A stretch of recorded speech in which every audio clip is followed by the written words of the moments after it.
The day my greedy relatives failed the ultimate loyalty test. My great uncle Silas was the definition of background noise. At every family reunion, he'd sit in the corner nursing a lukewarm beer and just watch. He was the guy who sent $5 checks for every birthday, and honestly, most of my cousins joked that he was probably broke as a joke. Well, last summer, Silas sent out a formal invite. He wanted a work day at his dusty old farm in rural Ohio. He said he needed help clearing out the overgrown orchard behind his barn. It was 95 degrees out, and the humidity was thick enough to chew on. Out of 24 grandkids, only 3 of us showed up. Me, my sister Clara, and our youngest cousin Leo. The rest of the family? They sent group texts about prior commitments and weekend detox retreats. They literally laughed at the idea of spending a Saturday hauling brush for a man they thought had nothing to offer.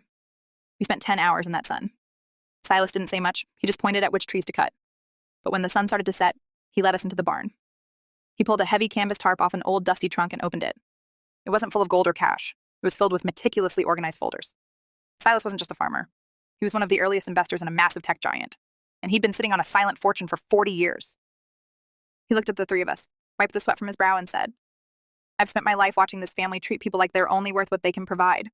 I wanted to see who would show up when there was absolutely nothing in it for them." He handed us each a folder. It wasn't just a check.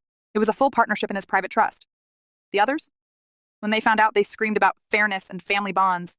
But Silas just went back to his porch, looked at his clean orchard, and whispered, "Fairness is a two-way street, and you guys just ran out of gas."